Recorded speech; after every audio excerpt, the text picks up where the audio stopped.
pledge allegiance to the flag of the United States of America and to the republic for which it stands, one nation, under God, indivisible, with liberty and justice for all.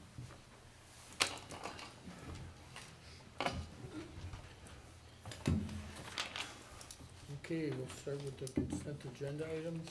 So just a few things to note here, board members, there are a couple resolutions here, Advia Credit Union and the BMO Bank, and that's really to change the names of the board members on the account, as we've got new officers that were selected in April. I also have a speech and language pathology agreement. It's for a maternity sub for the fall, so that we can continue to provide our students who receive those services what they need. And then we have two resignations and a recommended hire. The recommended hire is in the math department. Any questions? Okay, do I have a motion for the consent agenda items? I make a motion. I second it. Okay, any further discussion? All those in favor? Aye. Anybody opposed? Okay, announcements. I just have one. Want to let the board know that I'm going to reschedule the training that we had initially planned to do on Tuesday, the 28th, for later this summer. So I'll be in touch with you on your availability, probably in mid-June to mid-July, if we're able to find a date that works for all of us. So stay tuned for that. Okay, reports, acknowledgements by the board. I would like to. I think I want to acknowledge the videos that were posted by Dr. Clark regarding the standardized grading videos for the pamphlet productions that were made by the teachers. Excellent, very professional.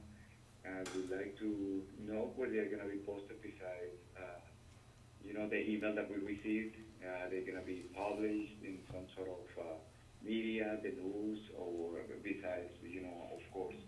I'm sure the Facebook page, I think they need to be publicized a little bit more, and they look outstanding. The teachers, incredible work. Please let them know that they look extremely professional, and this is a topic that is trendy, and the school is taking the lead of it. So, very well done.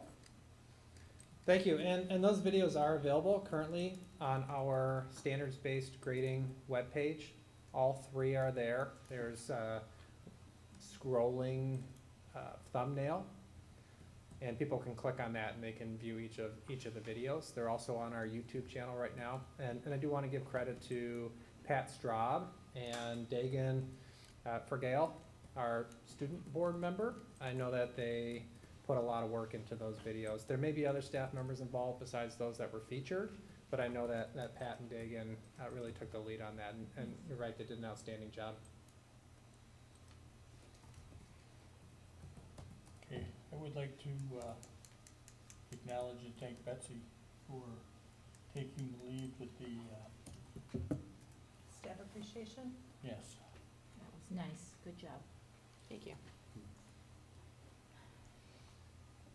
Anybody else? I enjoyed our financial literacy day with the kids. This is the second time I did it, and it was really fun to interact with the kids and see everybody here at school and be involved. So that was awesome. I'll keep coming back. I did too, that was wonderful. Food was awesome. Yeah. I like that too. And that was prepared by our, I believe, Culinary 2 class. Yep. And Mrs. Jacobson teaches that, so. Plus 2 kids that had to be brought up. Yes. Up the ranks. Shout out to Ms. Jacobs. Brought a couple up from the JV team Yeah. to help? Yeah. All right. Did anyone go last night to the choir concert? I did. I did. It was lovely. She did a great job, and the kids did some really funny added on things. So it was a great experience. I wanted to, I but it did didn't too. fit in my schedule. She's just doing a great job. Okay, Yes, anybody she did else? a Great job with the program. Right, student council is over here. leadership team. So it's been a busy month since the last time we met. A lot of professional development this time of the year. So we sent a team to the standards-based grading at the secondary level workshop at Oregon High School. Okay. That team was Alicia Costa, Adrian Birch, Jacob Mudge, Tara Smith, and Don Norwick, and they were asked to be part of a roundtable panel. And from what I've been told, I wasn't there, but talking with the people who were, it was really a great opportunity to showcase where we are right now with standards-based grading. You know, there are a lot of districts out there that want to be where we're at. And several districts have already contacted Don Norwick to talk about how we got to where we are. Mhm. And then we've also had a couple districts reach out to Otis, the grading company, or the gradebook company that we use, because that was part of their presentation. And Otis has reached out to us and said, hey, thank you, we appreciate, you know, that you're having success with our software and sharing that with other districts. So that was really, really great. I completed the Supporting Principal Excellence Academy on April 30th. That was a 4-part series at the Wisconsin Education Leadership Academy in Madison. I also participated in an analyzing data workshop at CISA 2 at the beginning of the month with 3 of our professional staff members. They were Kelly Wilcox, Kathy Schoenberger, and Jessica Runty. I also helped out with the reality check, personal finance simulation that you guys were talking about. I thoroughly enjoyed that as well. That's sponsored by Educators Credit Union. They do it twice a year here, once in the fall and once in the spring. And also coordinated by Jake Urbantrout. Great experience for our senior students. Another professional development, I completed the Conducting Internal Investigations training at the Kenosha County Center. And that was a human resources based training. So when an employee does something that violates policy or the law, what are the proper protocols to follow during the investigation? So I learned quite a bit. I appreciate Kenosha County's leadership on putting on that training. We also had a grading from the Inside Out PD in Illinois, and we sent another team to that. Thomas Fabian, Michael Danis, Dan Bender, Don Norwick, Molly Robbins, Jamie Ivan, Alyssa White, and Tyler Cochin all went down there to collaborate with other districts about standards-based grading. And then there was a standards-based grading roundtable webinar that was attended by hundreds of people online. It was presented by Education Week and Otis, and Alicia Costa and Tara Smith were featured on that panel. There were only 4 educators from across the country that were selected, and we had 2 people together on that. So they did a terrific job explaining standards-based grading to the audience who logged in to hear more about how it's done in schools, and there were a ton of questions in the chat. How do we do this at the high school level? You know, what do you do for this? What do you do for that? And it really gave them an opportunity to provide their expertise for those who were listening as well. It is recorded, so if you're interested, you can view that webinar on the Education Week website. It's about an hour long, so very, very good. We had a successful couple of testing weeks for AP. Over 220 tests were taken in 15 courses by 149 students. So that's about 1/6 of our population. So that was really good. I want to congratulate our Project Lead the Way teachers. Wilmot has been recognized as a Project Lead the Way Distinguished High School. The Project Lead the Way Distinguished School recognition honors schools committed to increasing student access, engagement, and achievement in Project Lead the Way programs. To be eligible for the designation, we had to meet multiple criteria in the 2022-23 school year, such as the number of courses available to students and the percent of students enrolled in the program, the percent of students taking more than one Project Lead the Way course, and efforts to ensure equitable access to those courses. So very, very cool. Lana Yoke is our lead in the Project Lead the Way program. We have other teachers involved as well. And just the last thing, share with the board, Mrs. Fylan Scott, who's not here tonight, she's now an official notary. So, she's available to notarize our board documents from now on, so. That's everything that I have for my report. Any questions? Okay, athletics and activities participation report. I'd like to invite Mr. Christensen to the podium.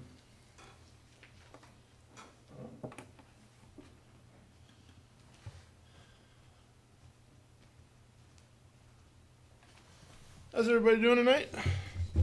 Fantastic. Good.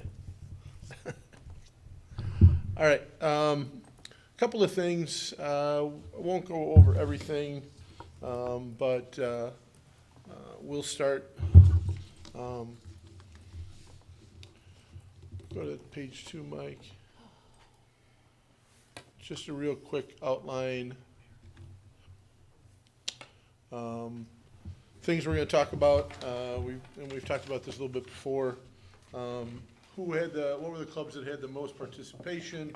Some individual participation highlights. We obviously don't have enough time to go over everybody, but some of the neat things that have happened that we've talked about. Overall participation numbers, those are the reports that we have to send for up to the state, and also with Redefining Ready, some of those numbers that we want to make sure that we're looking at, that we're keeping up with to show success. And then also, obviously, some of the celebrations we've had. The activity with the most students this year was our pep band.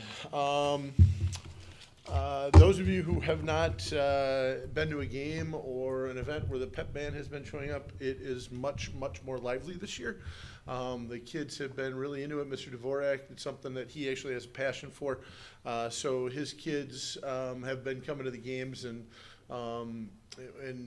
in order to earn a letter in band, you have to join the pep band. You have to come to 5 out of the 10 events. So 94 kids earned a letter in pep band. And so that was the group with the most. They actually had more kids in the pep band than we had any other group. And then we have the groups with the most top 10 activities participation, both athletics and activities. There you see it there.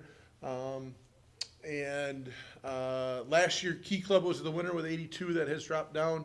But these are all the clubs that are on there. If you notice, we have at least 10 activities with 36 kids or more. A couple of sports numbers that are way up compared to what they've been in the past, which will reflect some numbers as we look into a little bit later. But overall, those numbers, the top 10, are actually a little higher than they were last year. What's Team 9? Team 9 is the old Link Crew. It's the old Link Crew. Now it's Team 9 because we are not officially paying to be officiated or whatever with Link Crew. So, Mike, skip this one, and then go to the next one, because this one, the overall extracurricular participation. If you look, the numbers from this year are still down a little bit from last year, but still way up from where they were from COVID. Part of the reason we're that, as we looked at it a little bit, we lost a couple of clubs because we had to cut somewhere.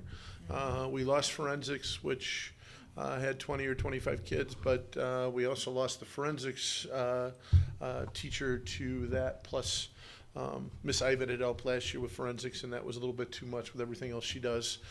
She had to step aside. So but overall, not bad at all. One of the things, if you look down, participation by class, obviously this doesn't show up as well. But still, our participation with our freshman class, we're really excited about, was 72.4%. So over 70% of our freshman kids are getting involved in something. And as we've looked at all of those numbers, the more kids we can get to participate early on, the better off we are. The sophomores this year went from 74% down to 63%. A little bit bigger drop than we'd like, but still that was the second highest class, and the juniors and seniors are kind of the same. Sophomore class, they usually get a drop. They want to try something their freshman year, and then all of a sudden the sophomore year, a lot of times they're all grown up now, so they want to try to figure out something else. It's that sophomore year crazy stuff. Mike, could you jump back one slide to the colorful one? I'm sorry. One of the things that we looked at also is the multiple kids that are in multiple activities, and that rate went up this year from last year. Really, really excited about that participation rate of kids. Up to 39% of kids are doing at least two things, and that goes right along with those studies of success. The kids that graduate with multiple participations are proven to be more successful. So that number going up is really good. The female participation rate is actually 41.8%. So, all right, now some celebrations as we go down there. Academic decathlon won the state title again for the 472nd straight time or something along that lines. They were not able to go to nationals this year, which is the first time it's happened in a while, but they did participate online in that as well. So another shout out to Mr. Strakowski for another state championship. We also sent a lot of kids to nationals as well. And then who went and saw the musical? Beauty and the Beast, Miss Ivan again, fantastic job. Athena Grimes actually won a national award for her song. She used that song in the solo ensemble, and she got the highest rating that you could get in the state for the main song that she sung in the French song in Beauty and the Beast. But they were nominated for 13 Jerry Awards. Miss Ivan was actually really upset by that. She thought they should have been higher, but she's off fighting her own battles, and if you know her, she's going to fight it pretty well. So. Some individual accomplishments. Our esports team, for the first time ever, made it to state. They qualified and they actually finished second. Their main team, I think there's 3 teams that we have all together, but the top team went to state. In that, they were up in Wausau for the day. Genevieve Spencer went to nationals again for HOSA. She's now gone to nationals twice for HOSA and once for DECA. She is amazingly does some amazing things with her activities. She puts her mind to it. And then we had sent 4 to nationals, including Kale and Ashton, the 2 on the right and the left there, the 2 boys. They finished on the podium, which means they were 10th, top 10 internationally for their placement. So we had some of that. One of the things, and we don't probably do as enough of thing, one of the things I'm proudest about that we brought out is signing days for our kids that are going on. We actually just had another one today. Joel Sullivan signed to go to wrestling, but we have a shooter, we have a tennis player, we have soccer, girls basketball, football, golf, 7 different kids that had signed their nationals letters of intent. And we bring their families in, we bring their buddies in, they all get their chance to have their little moment to shine. So these are 6 of them. Kristen Dale actually took hers with her shooting coach that she's going to. She's huge nationally and internationally for her shooting, so she's on the Junior Olympic team. So we have those, and then one of the things we've also brought back, and hopefully we're going to do this next week, is another Parade of Champions. We actually bring the kids out. This was after the kids from HOSA, the kids from DECA, our wrestlers.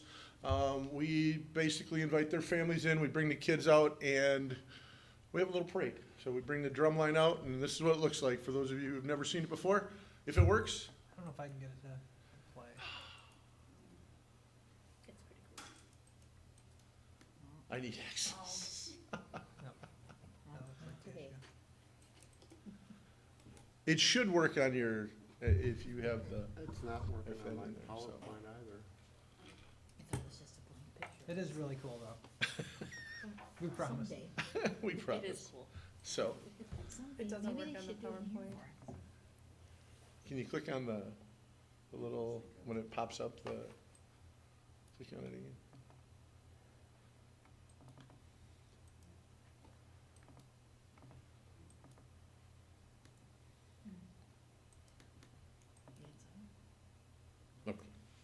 All right.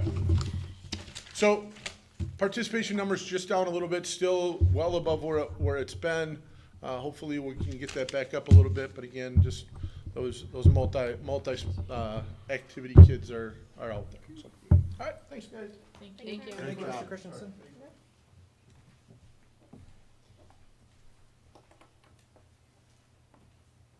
Okay, community finance presentation. Excuse me. So up next, we have Mr. Dave Betts, and he's going to talk about the treasurer's report tonight.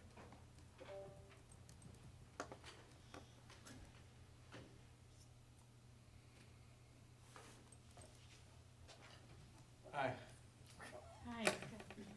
Herm's probably glad he doesn't have to go after me. It's gonna be so good.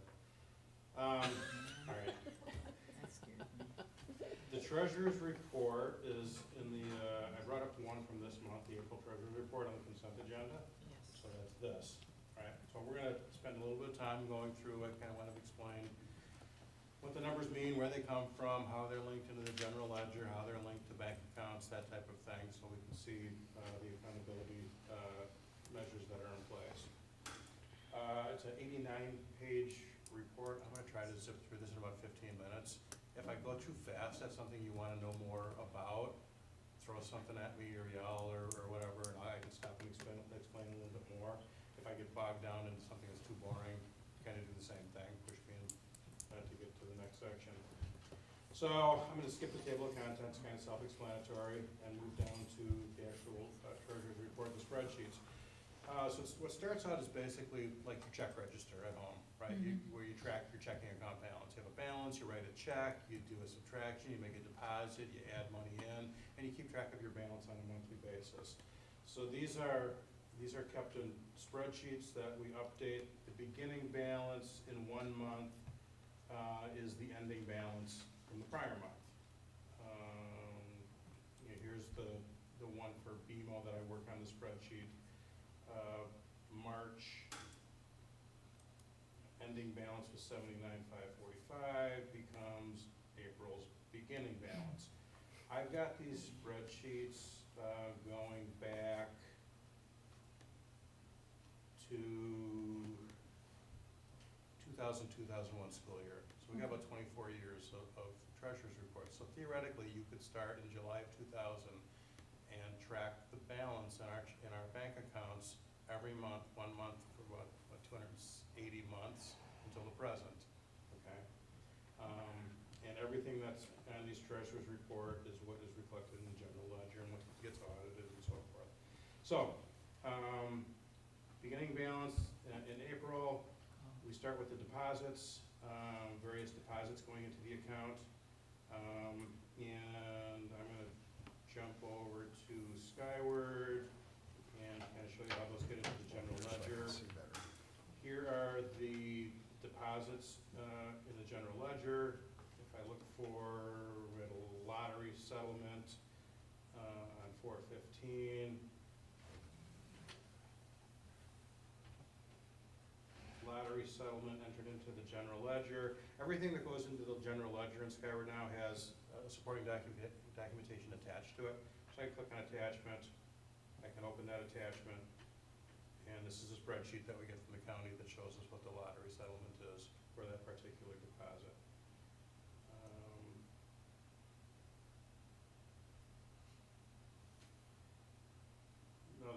We got a grant in April for some of the switches that go into our network. I can find that one. Meraki switches right there. Again, I'm not gonna open the attachment, we've got an attachment documenting that. So beginning balance plus all of the deposits in that month. Some were simply transfers, local government investment pool, where we invest excess dollars that we have. You see we 4/11 transfer because we had a 4/14 payroll, 4/12 payroll. So we got money transferring in the day before payroll, and the same thing, we had another transfer from local government investment pool on 4/29 of 600,000, again, the day before payroll. And then we've got all the withdrawals from the account. The Delta Dentals, we're self-insured for dental, so once a week Delta Dental hits our account for the amount of claims for that week. We have the payroll, ACH, so that's the salaries for staff. We have payroll payables, that's like tax taxes and that type of thing. Another Delta Dental, we had a wire to local government investment pool. So that's after the lottery settlement came in, the 279,000. Came in the day after we had a payroll. So I had to transfer $300,000 out to make the payroll. The next day we got money back in, I moved it back in, because we're getting about 5.5% interest. So on $300,000, that's quite a bit. So we moved that in as quickly as we can. Delta Dental, payroll, so this BMO account is basically our payroll and benefits account, right? I do have batch numbers in that we can track. I don't always populate these in the treasurer's report. That's something I put in for my tool. Usually if I'm not balancing for some reason and I have to look closer, I like to track all those batches to make sure I didn't leave one out, kind of thing. I put them in for this purpose just because it helps us take a look at what we're doing here. This 23-00175 with the Delta Dental, that's a journal entry. That's going to be the month-end reconciliation. So I can go back into Skyward, I can go over to journal entries. And I can find it, BMO reconciliation. And same thing, I'm going to have an attachment on it. That's going to have the supporting documentation. Do that.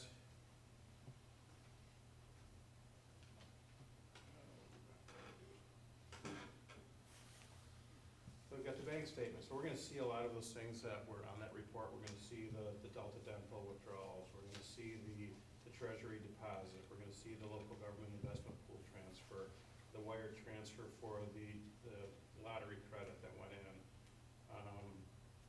And that becomes the basis for the journal entry for reconciling with the ledger.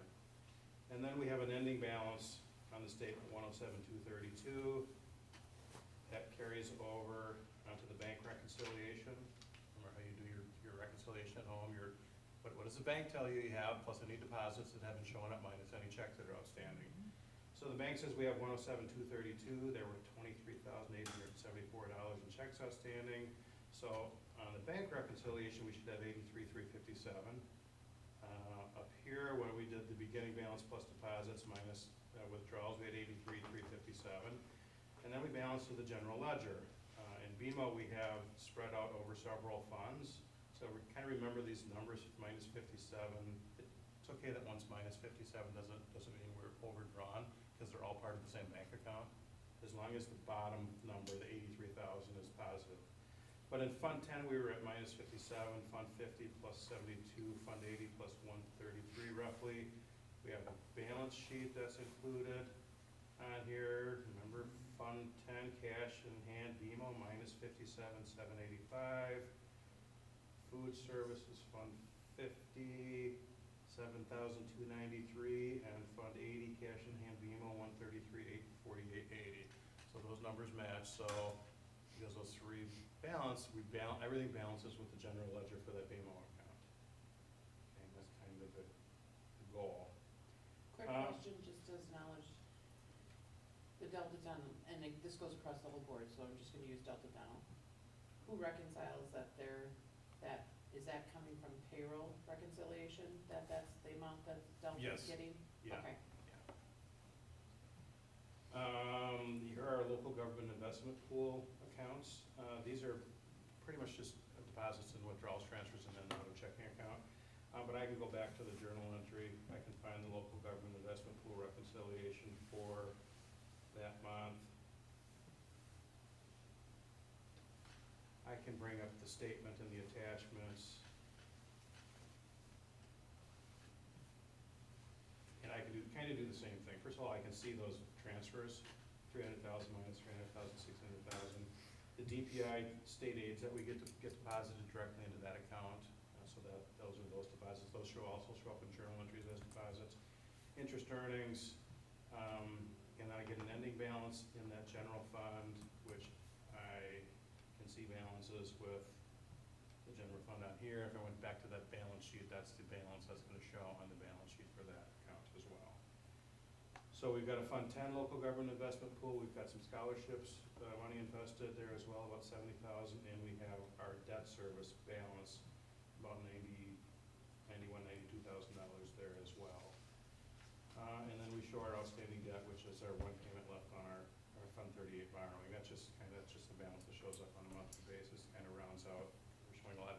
so we show the liabilities as well. So that's BMO and local government investment pool. Then we have accounts at Advia Credit Union. This is more of our daily accounts payable kind of thing. So deposits that come in on a daily basis, food service deposits, checks that come in the mail, for various things, those get deposited to Advia Credit Union, and our accounts payable checks get cut out of Advia. It's kind of the same thing. So all of the deposits are going to show up under our cash receipts.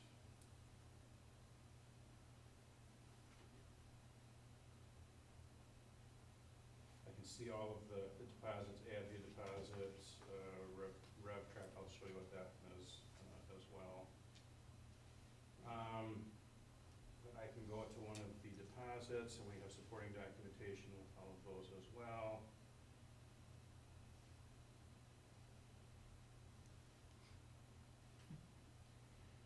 So this, we call this a green sheet, even though it's not on green paper anymore, but it was always on green paper when we didn't worry about the cost of colored paper. Now everything's on white paper. So these are generally checks that come in. So we get mobile home fees from the municipalities. We get categorical aid from CISA. We got a refund on a duplicate payment here. That's a refund. United Health is retiree health insurance. Forward Health is Medicare, Medicaid dollars. So as the checks come in over a weekly basis, they get entered onto this report. It gets totaled up. We deposit it to Advia. We get a email from Advia supporting that deposit, and then we have all of the supporting documentation to go along with all of those checks that came in that we also scan into the system. So the receipts, the check stubs. Those are green. Those are green. Yeah.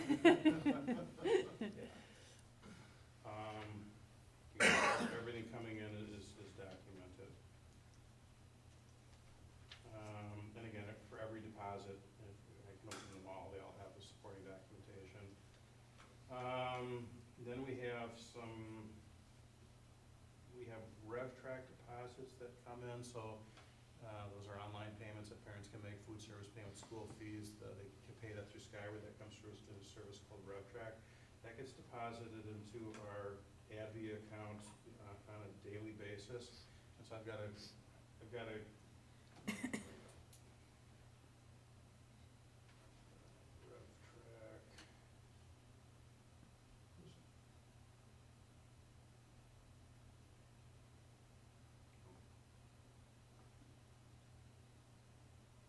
Skyward is built on pop-ups, so these pop-ups open.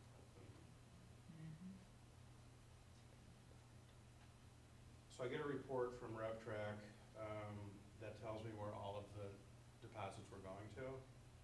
We've got spring music will be fall play, DECA, charger fine, foods fees, gym uniforms, medals, so on and so forth. I've got a total then of $59,278.26. I run a spreadsheet to determine which account code those all get receipted to, and then those get receipted just like any other type of deposit. That has to be referenced off of the bank statement then to make sure that what went into the bank account that month was the same amount that shows up on RevTrak, and the dates don't always work the same. It's not April 1st through April 30th. So it's like, well, if I look at it, it's gonna probably March 27th through April 27th that month. So I kind of have to go into RevTrak and look at the daily deposits and see the cutoff dates on, so I can run that report. We have a school store account that they have a Square app that they use, doesn't generate too much monthly, but that gets recorded. We have vending machines out in the commons that goes, you can use a credit card, and that goes through a NAICS account that gets deposited into Advia. And then we have checks, ACH fees that are paid, ACH payments, kind of like a check, but it goes electronically. That's all of these, and that gets reconciled as well through a journal entry.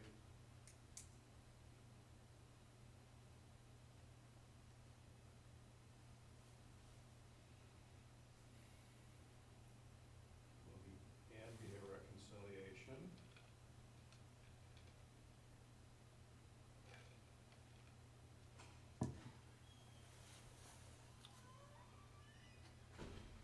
So I load all of the statements in, and that's what I use as a basis for reconciliation. So for example, this first statement is the account for the school store, square account. So I can total up the deposits, 87 cents, 87, 565, 58, 34. That became the school square account, 6573.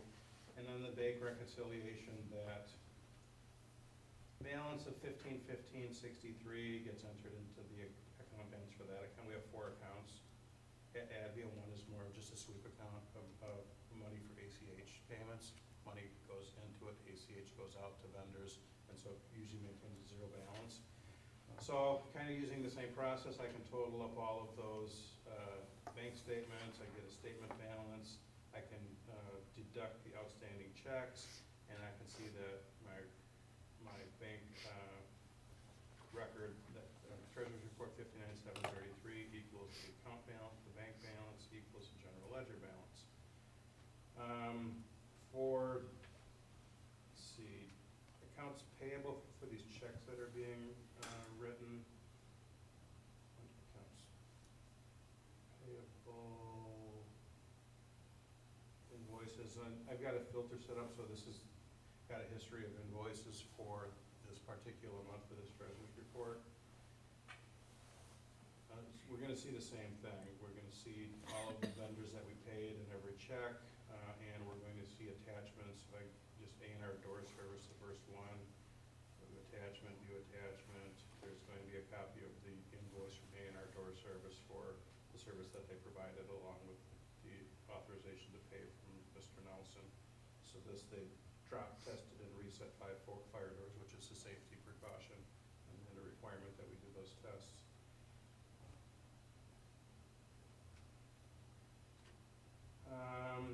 I can look at any invoice that I want here, unless it says credit card AP invoice, because that's gonna show up under a different section, the P card section.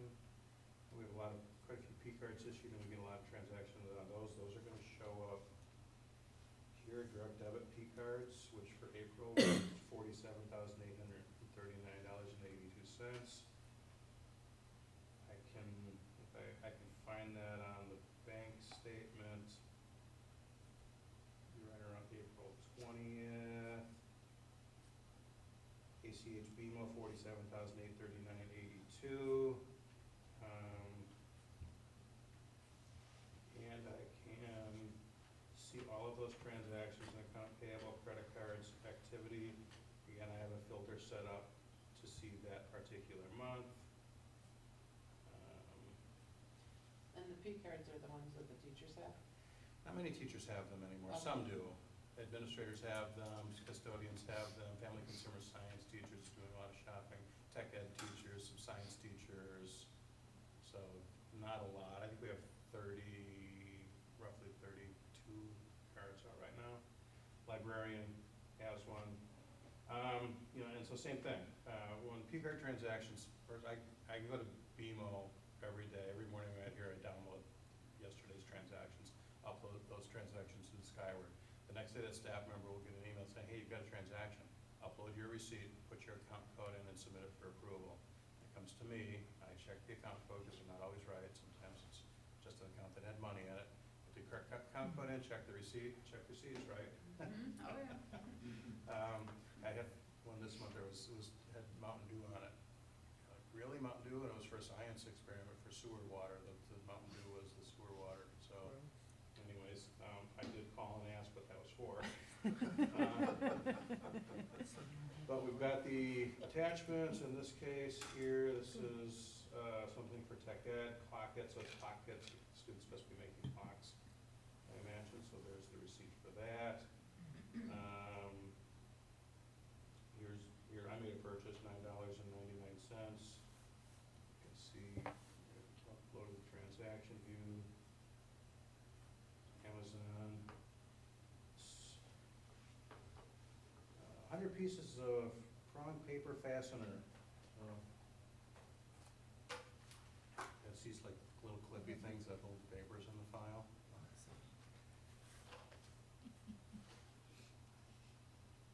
So, let's see, where's the,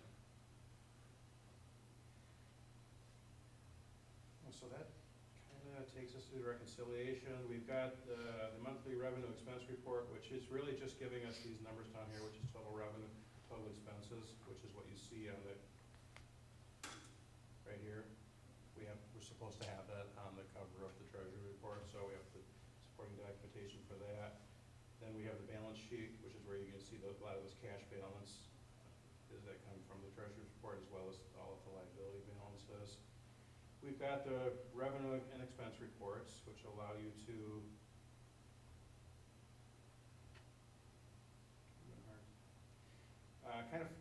really more of a tool to follow along on a monthly basis to see if there's anything glaring that looks out of place. Like, why are we way over budget on electricity? Why are we way over budget on natural gas? Why are we way over budget on salary benefits in this particular area? For example, we would look on the revenue report. We're looking pretty good on, we budgeted $50,000 for interest on investments this year. That's money invested in local government investment. We've got $130,000 so far. That's through the end of April, so we're significantly over budget. And again, that's partly taking those $300,000 balances when we get them and moving it right away to generate as much revenue as we can.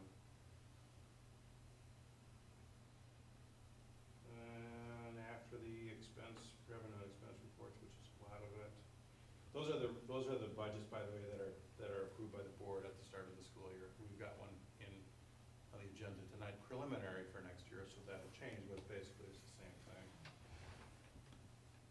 These are other expenses. Then we just have the detailed general ledger entries for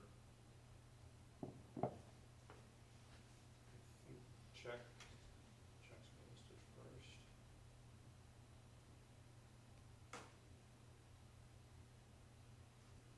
Yeah, monthly checks report. So again, the first one I opened up, that A&R door service, $660.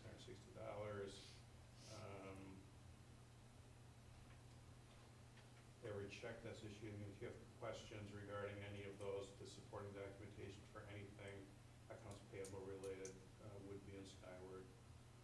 And then we have, I believe, the journal entries. Listed all of the detail that and supporting documentation, it's all going to be loaded into Skyward. Monthly cash receipts, everything that was deposited, and then the detailed credit card transaction report. That will show you again here's the one that we looked at, the clock hands, $457.73. We went on Find Me, here's the $9.99 for the 10-piece drawing paper fastener. That's kind of it. Does that make any sense at all? Incredible detail. I wish you Yes, could be it more does. organized. I mean, you really have to be. I think you've got to pay that much attention to detail and stay ahead. I don't even wait till the end of the month anymore to keep track of this. I'll balance out the general ledger every time we make a deposit or every time we cut checks. Yeah. And so, That way you can't have much of a tracking or, yeah. it can already be off by a little bit. Yeah, if you wait 1 month, it's hard to It's a find lot it. of If you work. wait 6 months, it's almost impossible to find it where you're at. So I'll do it like every time we do something, and when we did a local government investment pool wire transfer on May 14th again, because we had payroll on the 15th of $300,000. When I did the journal entry, then I knew it was in the balance sheet, so I listed it there on both, the amount and balance sheet. So I don't have a journal entry necessary for that one. Same with this flex account transfer. The flex account is for our Section 125 plan, where people have money taken out of check for medical expenses or daycare. Sometimes they get ahead of their withdrawals, and we have to transfer money and to offset until we withhold from payroll, so that's what that one is. So I enter all of those in, everything, again, what's pending a journal entry, what's not pending a journal entry. This is the balance that I'm showing. Here's the balance showing in the general ledger, and there's the difference is 5306.38, and the journal entries will be 5306.38. So I know what balance is as of today. So I don't wait investment pool, that's balanced as of today. I just like to keep track of it that way, it's so much easier than kind of panicking at the end of the month when you're off by $12.05 and you can't figure out why. So obviously, we know Dave is a master at this stuff. And this just goes to show, the knowledge that he has. Unfortunately, we are that, he's back with us. When you hear from the public, hey, why do you have a superintendent and a business manager, right? That should be one job. Well, you can clearly see, there's a lot of expertise, there's a lot of time that goes into being this detailed. Everything's tracked and it's available. We're not hiding anything with our finances here. Like he is down to every single invoice is in here, which is awesome. But to do that, obviously you need somebody who's really talented, so. I think, the public expects accountability, and rightly so. Accountability is expensive, right? It costs money to be, right? If we were laissez-faire about it, then we're not being accountable.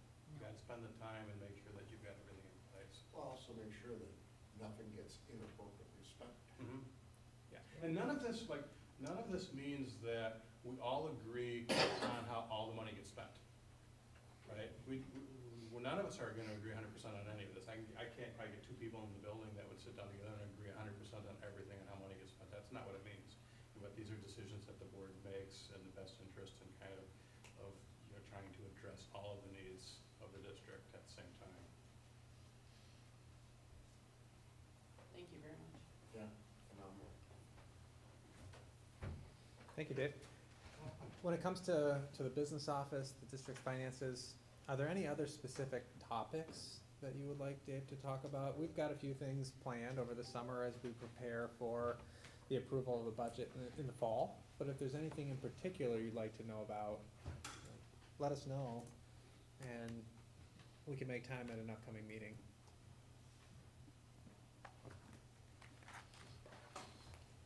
Thank you. Thank you, Dave. Well done. Welcome. I know. Okay, for all of you sitting out there, are there any public comments? We'll move along then. Preliminary 2024-2025 budget. Yeah, I'd like to invite Dave back up to present the preliminary It's been so long budget. since we've heard from him. Let's go through some more Right. I numbers. thought he'd get a break from No, the public seven comment, isn't but working. Ms. So- Davidson didn't. We're usually not actually this far in budget development at this point, but I've got everything into Skyward already. Now, there will be updates to be made because there are things I don't know. We have staff vacancies, I don't know where they're gonna be placed. I don't know where we're gonna end up on all the budgets, like utilities and that type of thing. So I'll have some updates to make, but we're getting pretty close. But we've got some assumptions built in. So right now, we are balanced in the general fund. I was hoping we'd be a little bit more balanced right now, because some of the assumptions are making it a little bit tight. We're estimating a health insurance renewal on 1/1/25 of 10%. That might be low based on some of the numbers we're looking at right now in terms of utilization, and I'm talking kind of statewide on health insurance. The utilization numbers look to be pretty high right now. So 10%, I hope it's 10% or less. But we've got 10% in right now. We're budgeting a 1% salary increase, which was already approved by the board. I did put $40,000 in there to replace a SPED student transportation vehicle. We do have somebody working on a grant proposal for funding for a vehicle, so theoretically, if that comes through, that could reduce that amount. We do have at least one of our SPED vehicles is 10 years old, and so I think it's important to start looking at, we have 8 student transportation vans, so some type of cycle to move those vans out as they age.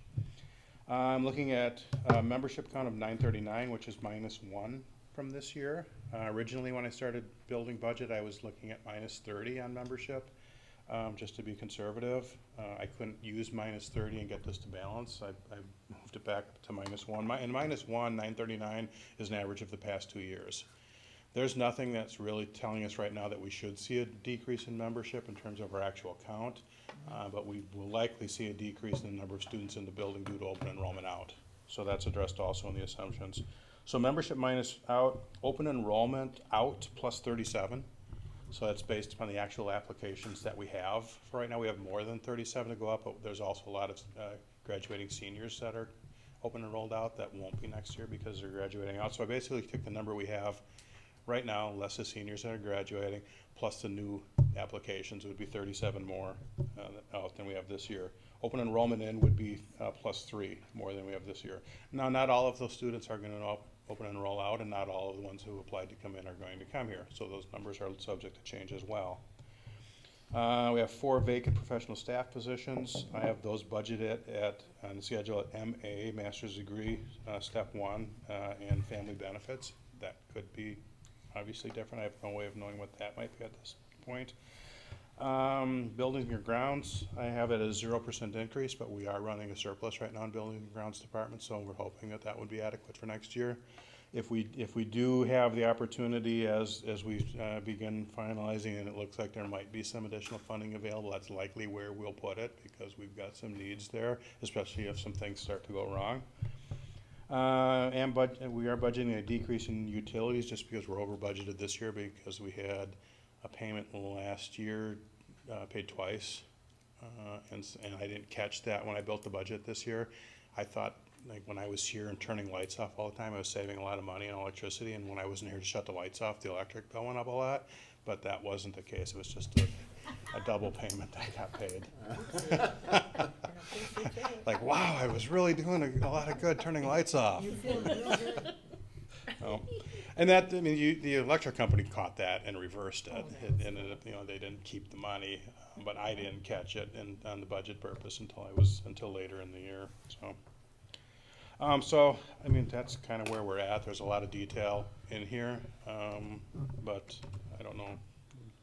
Questions? Tax levy is going to go up just because we have a debt payment this year that we didn't have to levy for last year, but still quite a bit less than it had historically been. I don't know if this is a question or a comment or whatever you wanna call it. I'm just looking at the open enrollment out. That's concerning to me, and I know it's not bad, but have we ever reached out and said, hey, customer service, why are you leaving? Is there anything we can do to keep you here? Cause I know how I feel about that. Yeah, I mean, I can't say for certain what's happened Right. most recently, but that has been something that had happened in the past. Mhm. And this is relative, 4 or 5 years ago, we were plus 40 kids open enrollment. Okay, And so this is a relative recent turnaround where we've gone from plus 40 open enrollment now to maybe minus 80. I think a shiny new school, not too far from here, sways people, like Right. just new of this, the new Correct. stuff. new Yeah, vision. we did reach out to okay, families. Mr. Crowd did attempt to contact, and he spoke with some of them. okay, Some, chose not to talk it all. talk at all. Okay, It's a variety of reasons.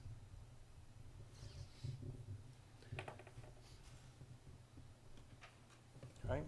Okay, so this preliminary budget is up for approval. Is there a motion? I moved to approve. I'll second. Any further discussion? All those in favor? Aye. aye. Anybody opposed? All right. The Star Club Leadership Course.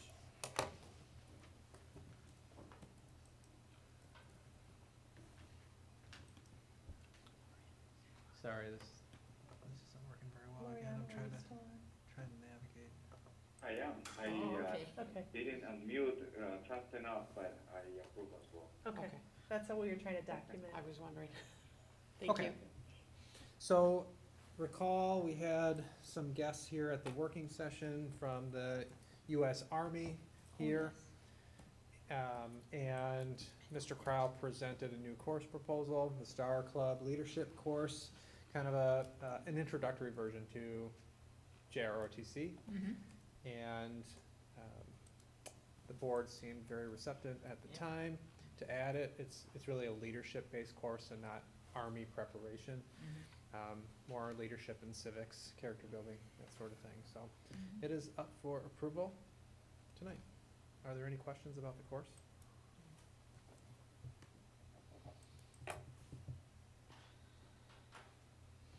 Okay, is there a motion? I make a motion. I second it. Any further discussion? If not, all those in favor? Aye. Aye. Anybody opposed? Okay. The GED prep course. So we also discussed this at the working session last Monday. We have students right now enrolled in the GED Option 2 program to get their GED on campus here as part of our alternative education programming.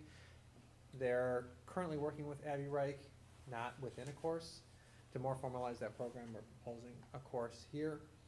And only students who are eligible for that GED Option 2 program would take this course. And there's strict eligibility, such as you have to be at least 17 years of age and more than a year behind in credits, along with some other qualifications. So this just more formalizes the program.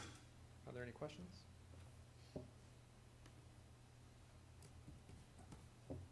Your motion to approve? I make a motion. I'll As presented. second. I second it. I think Mike got you first. Okay, any further discussion? Not, all those in favor? Aye. Aye. Anybody opposed? All right, thank you. Virtual curriculum. Okay, also discussed at the working session was a change from Apex to Edgenuity. Edgenuity is the software that Imagine Learning offers with 300 courses. Our alternative education teacher, Abby Reich, felt like this is a better program and it is slightly cheaper. The cost in the first year is $7,800. That includes a one-time $750 onboarding fee. And then after that, it's $7,050 for 60 licenses. Okay. We would make that transition this summer. Are there any questions? Is there a motion to approve? Move to approve. I second it. Any further discussion? All those in favor? Aye. Anybody Aye. opposed? All right. 2024-2025 open enrollment. Okay, so recall back in January, the school board set open enrollment limits for both regular education and special education, special programs. We have 15 applications for open enrollment in and 60 applications for open enrollment out at this point for next school year. And as Dave mentioned, those numbers will fluctuate a little bit between now and then. We'll also probably get some alternative open enrollment requests this summer, both in and out, that typically happens. These numbers here fall within the limits set by the board. So it is up for approval. A motion? I make a motion. I'll second. Any further discussion? All those in favor? Aye. Aye. Anybody opposed? Okay. The 2024-25 academic calendar amendment. So this is the recommendation to consolidate our two state testing days into one. So that this would be state testing for freshmen, sophomores, and juniors. Freshmen and sophomore take the ACT pre-secure, and juniors take the ACT.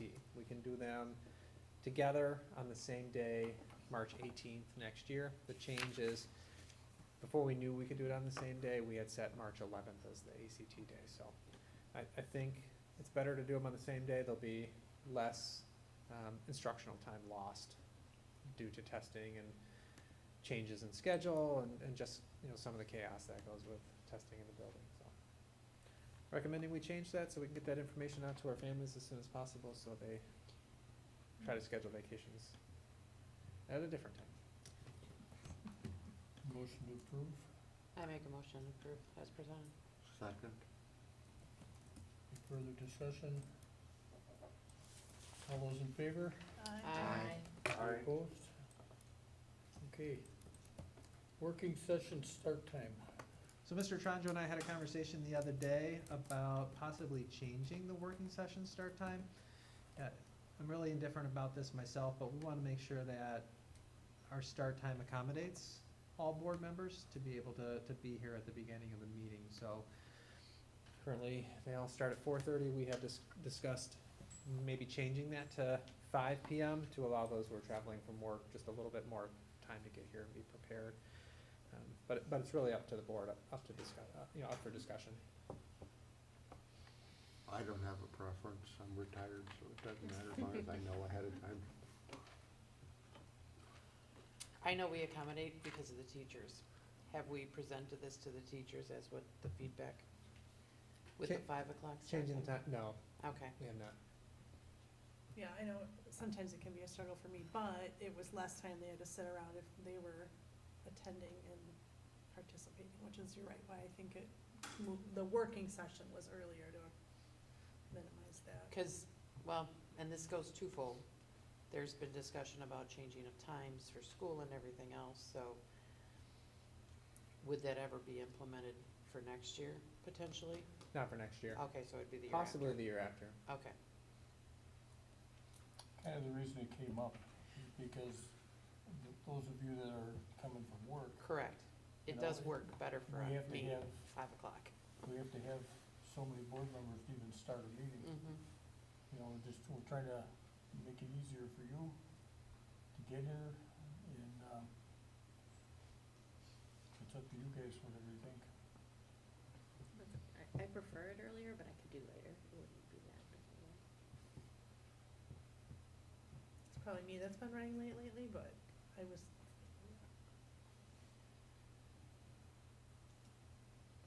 I have no preference. I mean, we could try it, see what it is, because we can always change this mid-year, could we not? We can. Yeah, As long as you post it. yeah. Okay. I mean, I would know, say let's try kids. 5 o'clock. I mean,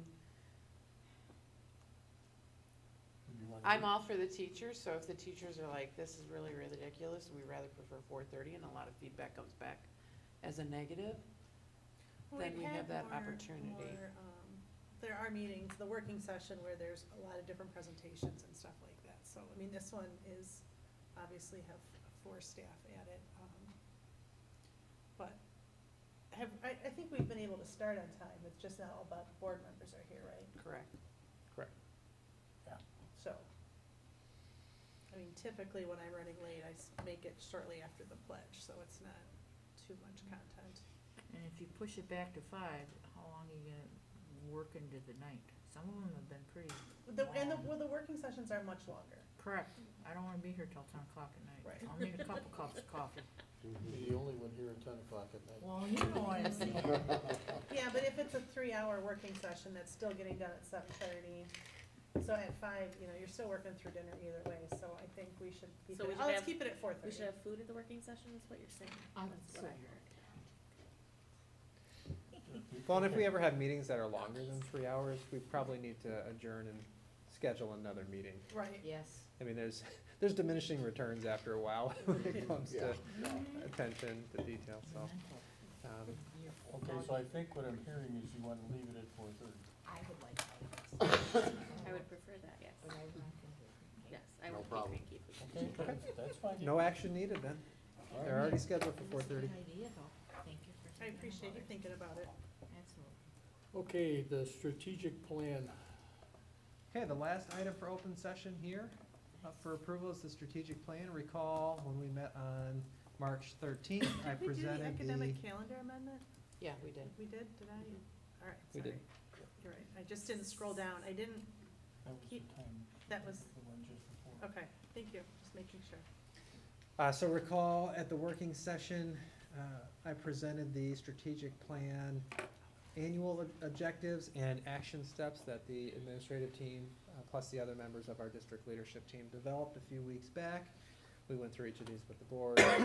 There were no recommended changes, additions, or deletions, so the document stands as presented, and it would be up for approval tonight. Are there any questions? If there's no questions, we need a motion to approve. Motion to approve the strategic year plan for I'll Second. second. Melissa? Melissa. Melissa. If there's no further discussion, all those in favor? Aye. Aye. Aye. Opposed? All right. Would it be possible to get a complete copy of the strategic plan? Yes. Yeah, 'cause So you have a copy in your board docs from the working session. And then, once we start working on it, there'll be a live copy on our strategic plan webpage that people can click on Okay. and see the goals and the progress that were made. So they'll either be marked as not started, in progress, or completed throughout the year. Okay, we're gonna convene into closed session to discuss and take action, if appropriate, concerning considering employment, promotion, compensation, performance evaluation data of any public employee over which the governmental body has jurisdiction or exercise responsibility under Wisconsin statute 1985 1C. Take a roll call vote. Mike Vance, Yes. Betsy Ross, Yes. Troy Corona, Yes. Melissa Samborski. yes. Ronnie Carpenter, Yes. Loriano Camacho, Yes. and I vote yes. We're in closed session.